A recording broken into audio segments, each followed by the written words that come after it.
Okay, y'all, this is part 3 of if your girlfriend or wife works in a prison facility or jail, she's probably cheating, champ. Alright, in the last one, I built up the story. Maybe I should, for this one, give y'all a picture of what I look like in this. So I'm probably gonna pin that somewhere around here to give y'all like a reference point. You know what I'm saying? I wasn't the most suave and slickest, or maybe I was. I don't know. This is in tip-top shape and all that, so I might have been, you know what I'm saying? But anyway, where did I leave off of? She told me that her door is open and I can speak to her at any time. Now, me being the nigga that got nothing but time on his hands to talk, naturally I have stuff to say here. So now I start doing more one-on-ones with her. You know, I don't immediately jump on it. You know, I marinate for a couple of days, and then on, I think the end of the week, you know what I mean, I pressed her like, yo, I think I got into a conversation about life and where we saw our lives going. Not us, but her, where I saw it going, which essentially is where I'm at now. Like, you know, and where does she see her life going? What her goals? What her aspirations? What does she think about at night?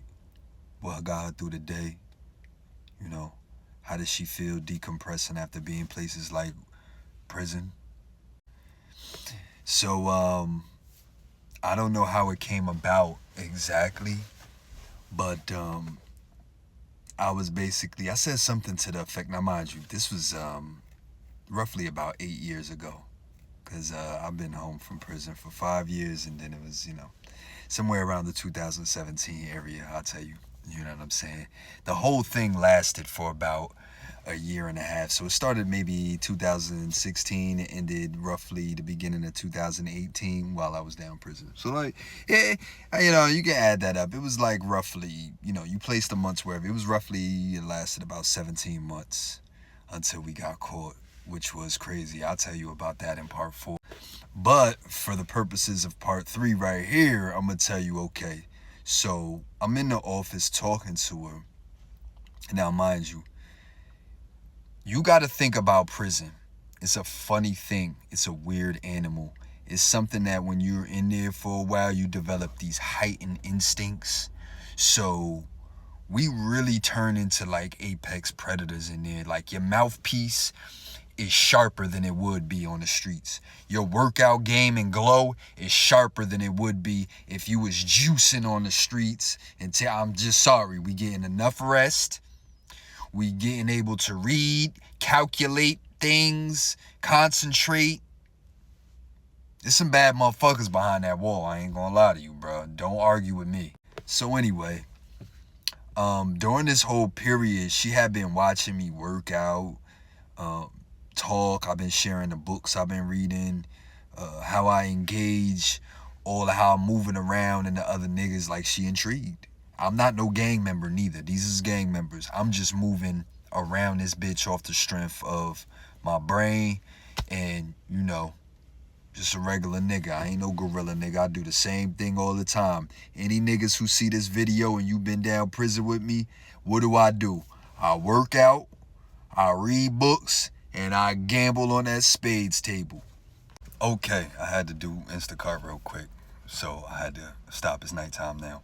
But anyway, yeah, man. So basically, I keep myself in tip-top shape. I'm in tip-top shape now compared to regular people. Been working out all my life. And jail helped a lot. So there's that. But yeah, it is hard to find someone anywhere as a man that's in shape and he can reason and he's slightly intelligent.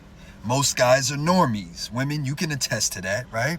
Most dudes don't know their left from their right. They can't hold a conversation and they can't articulate themselves. Now, that's a fact. It's not my fault that your girl can come to prison and she can find such a thing, okay? Don't at me. So, I'll question her and I'll press up about, like, what she said the last time, which was, you can keep your door open anytime. Like, the door is open anytime. Like, you can come in here. Yeah, she was insinuating, nigga, Bring your ass in here and talk that shit to me. Your voice deep as hell. You got your shit all up. Yeah, we need to talk about some shit. She was just trying to flirt at first. So she like, I pushed the issue. I don't even remember what I said to her, but she was like, oh yeah. She was like, nah, maybe another lifetime.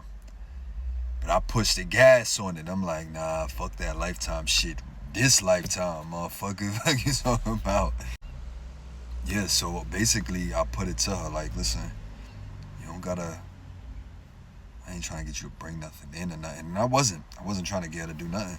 I just wanted her to sit on it respectfully or disrespectfully, either one she wanted. But she ended up being really big into like being choked and all types of stuff like that. She was into the rough stuff. Okay, contrary to what's going on here now, she certainly played into all of the white girl stereotypes. I don't know if I can get too much into it on Instagram. I mean on TikTok, pardon me. But yeah, so she gave me this look when I told her like, yeah, we don't gotta wait for next lifetime. This lifetime right here. This is the lifetime I'm talking about right here. And you can just sit here and talk to me all day. And you can just see where it goes. Man, that's all she needed was a little push. After that, next thing you know, we in motherfucking different group settings and she eyeing me. Now, this is where the dangerous part come in. This is what you got to think about. I'm in a TC program. There's a hierarchy in the TC program. So there's what they call a house coordinator and elders, and they run the whole show, and then you got a whole hierarchy. Think of it as a government with someone that's the president, vice president, generals, things of that nature. All of y'all that's been in therapeutic community programs or anything with structure, you know that there's a certain structure to all the things. Now, being as though this was my counselor, and she seemed to be the one with the most time in at the place. She seemed to be the one that was the youngest. I think she had the most credentials at her age.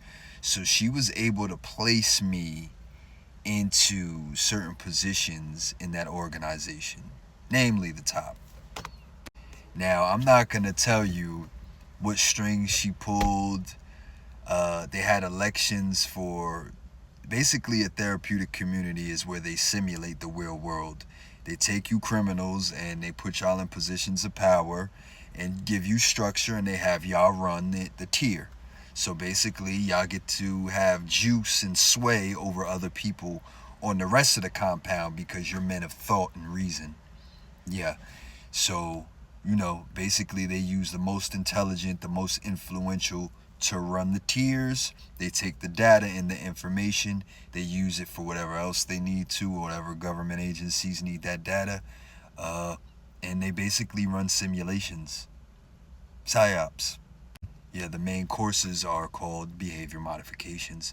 They were therapeutic communities for drug treatments that involved AA and NA, but along the lines, they started realizing people, it wasn't so much the drugs, but the behaviors behind it, the thinking errors behind it. So they encompassed it in a catch-all of behavior modification and therapeutic community, where community is used as a method to correct behaviors, negative behaviors.